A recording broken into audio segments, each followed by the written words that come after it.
Puji nama Tuhan, saya Ratni Umitasiu, mahasiswi Prodi Pendidikan Agama Kristen, STT Rumah Murid Kristus.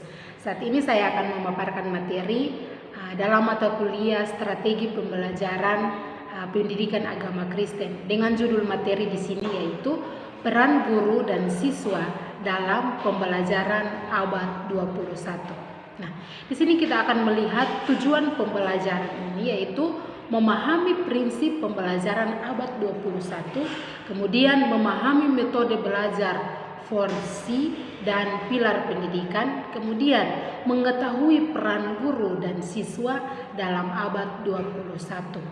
Nah, apa itu pembelajaran abad 21? Nah, pembelajaran abad 21 adalah sarana persiapan generasi abad 21 di mana kemajuan teknologi berkembang pesat sehingga mempengaruhi aspek kehidupan hingga aspek pembelajaran. Nah, pembelajaran abad 21 dapat ditandai dengan perubahan paradigma dalam pembelajaran, yaitu teaching atau rote learning, kemudian learning atau deep learning. Nah, perubahan paradigma pembelajaran abad 21. Apa prinsip pembelajaran abad 21? Yang pertama adalah pembelajaran harus berpusat kepada siswa. Kemudian pembelajaran harus kolaboratif. Yang ketiga, belajar harus memiliki konteks. Kemudian sekolah harus terintegrasikan dengan sosial.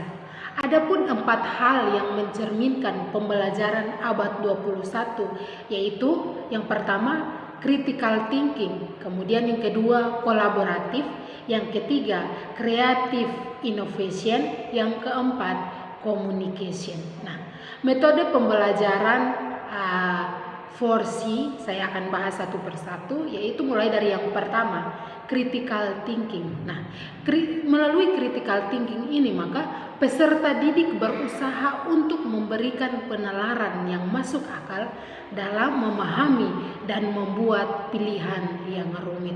Kemudian masuk pada bagian yang kedua adalah kolaboratif. Nah, melalui kolaboratif ini maka peserta didik menunjukkan kemampuannya dalam bekerja sama atau berkelompok dan kepemimpinan peserta didik. Kemudian yang ketiga adalah creative innovation. Nah, melalui creative innovation ini maka peserta didik memiliki kemampuan untuk mengembangkan, melaksanakan, dan menyampaikan gagasan-gagasan baru. Nah, yang berikut adalah communication. Melalui communication ini maka peserta didik dituntut untuk memahami, mengelola, dan menciptakan komunikasi yang efektif dalam berbagai bentuk dan isi. Metode pembelajaran 4C dapat menciptakan pembelajaran yang efektif. Ada 4 pilar pendidikan yang biasa disebut UNESCO, yaitu yang pertama learning to how, yang kedua learning to be, yang ketiga learning to do, yang keempat learning together. Nah, kita mulai dari yang pertama yaitu learning to how. Nah, dan melalui learning to how ini maka pendidikan pada hakikatnya merupakan usaha untuk mencari agar mengetahui informasi yang dibutuhkan dan berguna. Kemudian yang kedua adalah learning to be. Nah, learning to be ini adalah erat hubungannya dengan bakat dan minat, perkembangan fisik dan kejiwaan, tipologi pribadi anak, serta kondisi lingkungannya. Kemudian yang ketiga adalah learning to do. Nah, pendidikan membekali manusia tidak sekedar untuk mengetahui, tetapi lebih jauh untuk terampil berbuat atau mengerjakan sesuatu. Yang keempat adalah learning together.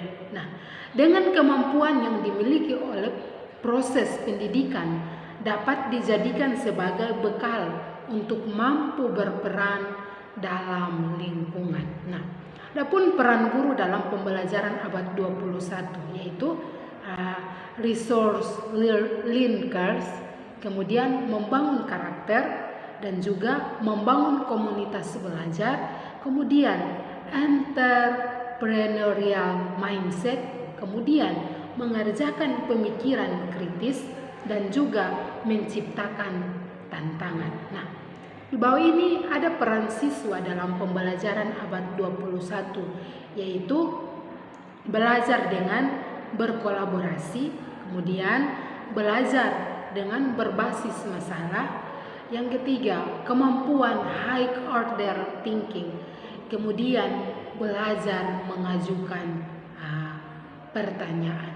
Nah, kita masuk pada rangkumannya, yaitu pembelajaran abad 21 ditandai dengan perubahan paradigma yang awalnya teaching atau rote learning menjadi learning atau deep learning.